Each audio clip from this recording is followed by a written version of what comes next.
por lo cual, en los días que siguieron, se dedicó a recabar otras opiniones del aforismo que tanto le preocupaba.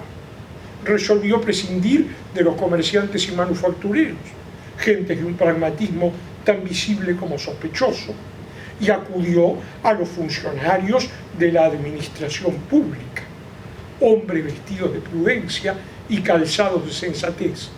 A todos ellos, desde el primer secretario hasta los oficiales de tercera, convenían en sostener que primero era vivir y luego filosofar. Ya bastante seguro se llegó a Chuan y le dijo: maestro, durante un mes he consultado nuestro asunto con hombres de gran experiencia y todos están de acuerdo con el aforismo de mi patrón. ¿Qué me dices ahora? Meditativo y justo, Chuan le dio una bofetada en la mejilla izquierda y se fue a estudiar su duraznero, que ya tenía verdes hojas y frutas en agraz. El abofeteado Seju entendió que la administración pública era un batracio muy engañoso, advertido lo cual resolvió levantar la puntería de sus consultas y apelar a la ciencia de los magistrados judiciales, de los médicos psiquiatras, de los astrofísicos, de los generales en actividad y de los más ostentosos representantes de la curia, y afirmaron todos, bajo palabra de honor, que primero había que vivir y luego filosofar, si quedaba tiempo. Con mucho ánimo, Seju visitó a Chuang y le dijo: maestro, acabo de agotar la jerarquía de los intelectos humanos y todos juran que la sentencia de mi patrón es tan exacta como inútil. ¿Qué debo hacer? Como útil, perdón. ¿Qué debo hacer? Dulce y meticuloso, Chuang hizo girar a su discípulo de tal modo que le presentase la región dorsal. Y luego, con geométrica exactitud, le ubicó un puntapié didascálico entre las dos nalgas, hecho lo cual, y acercándose al duraznero, se puso a librar sus frutas de las excesivas hojas que no dejaban pasar el sol. Seju pensó, con el rostro en la hierba donde había caído, que aquel puntapié matemático no era otra cosa que el llamado de la razón pura. Se incorporó, dedicó a Chuang una reverencia y se alejó con el pensamiento fijo en la tarea que debía cumplir. A Seju no le faltaba tiempo. Su jefe lo había despedido 3 días antes por negligencias reiteradas. Y Seju conocía por fin el verdadero gusto de la libertad. Como un atleta del raciocinio, ayudó 3 días y 3 noches. Limpió cuidadosamente su tubo intestinal y no bien rayó el alba, se dirigió a las afueras con los pies calientes y el occipital fresco, como lo requiere la preceptiva de la meditación. Estableció su cuartel general en la cabaña de un eremita ya difunto que se había distinguido por su conocimiento del Tao. Frente a la cabaña, en una plazuela natural que bordeaban perales y ciruelos, trazó un círculo de 8 varas de diámetro y se ubicó en el centro, bien sentado a la chinesca. Defendido ya de las posibles irrupciones terrestres, no dejó de temer en este punto las interferencias de orden psíquico tan hostiles a una verdadera concentración, por lo cual, en la órbita de su pensamiento, dibujó un círculo riguroso dentro del cual solo cabía la sentencia: primero vivir, luego filosofar. Una semana permaneció encerrado en su doble círculo y al promediar el último día se incorporó al fin, hizo 10 flexiones de tronco para desentumecerse y 10 flexiones de cerebro para desconcentrarse. Tranquilo, bajo un mediodía que lo arponeaba de sol, Seju se dirigió a la casa de Chuang y tras una referencia le dijo: maestro, he reflexionado. ¿En qué has reflexionado?, le preguntó Chuang. En aquella sentencia de mi patrón. Estaba yo en el centro del círculo y me pregunté, desde su comienzo hasta su fin, ¿no es la vida humana un accionar constante? Y me respondí, en efecto, la vida es un accionar constante. Me pregunté de nuevo, ¿todo accionar del hombre no debe responder a un fin inteligente, necesario y bueno?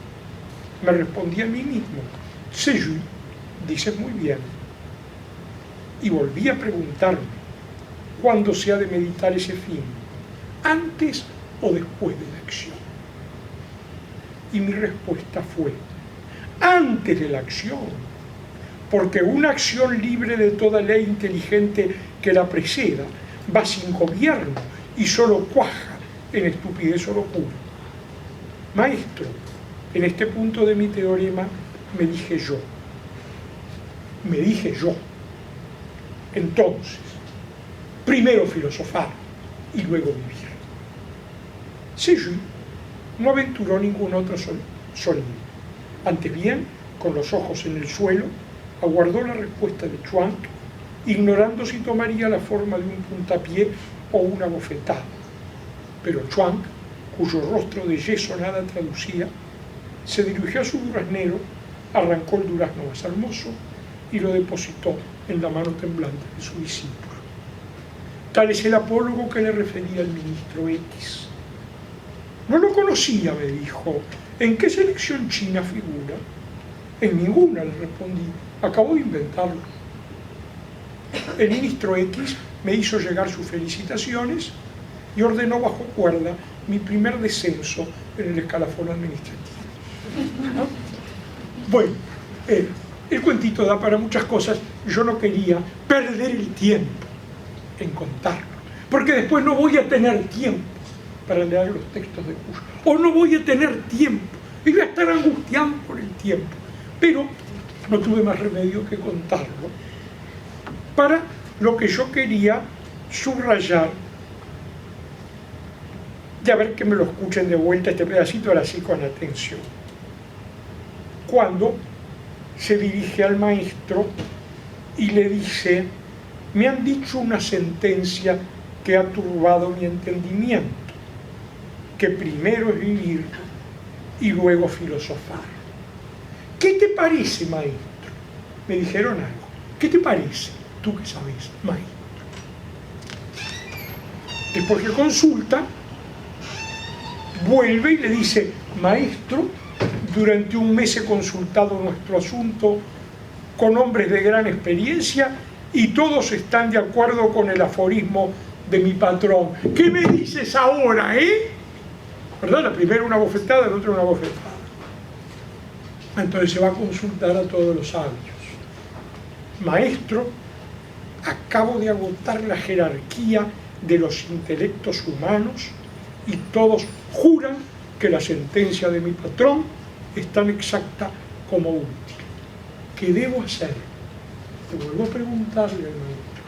¿Y ahora qué hago, maestro? Respuesta justa, un puntapié. Luego medita y vuelve. Y no le dice, me dijeron, consulté, pregunté. No le pregunta al maestro, ¿qué opinas? Le dice, maestro, he reflexionado. Y ahí es Chuang que le pregunta, ¿qué ha reflexionado? En la sentencia de mi patrón, y da los argumentos que vimos. La vida es un accionar constante. Sí, la vida es acción. Todo accionar del hombre no debe ser pensado siguiendo un fin para hacer algo, tener un sentido. Sí, ese fin, ese sentido, hay que pensarlo antes o después. Antes, maestro, primero filosofar y luego vivir. Y el maestro le da el premio. Ahora, yendo para atrás, me gusta, el premio del maestro es muy claro. Reflexionaste, no le viniste a preguntar a otro. Te doy el premio, no te pateo. Pero ni yo ni nadie te va a decir que si lo que reflexionaste está bien. Si uno lo lee, encuentra que el que dice primero vivir y después filosofar, me dice lo que importa es la acción. La vida es acción, ¿verdad? Y lo que dice el que critica y dice primero filosofar y luego vivir, coincide en que la vida es acción. Y que hay una contraposición entre pensamiento y vida, porque o pensar va antes, lo cual es contradictorio, porque no puedo pensar si no estoy vivo, y el propio pensar es una acción. O filosofar después y entonces nunca, y me la paso actuando sin sentido y sin fin. Yo hubiera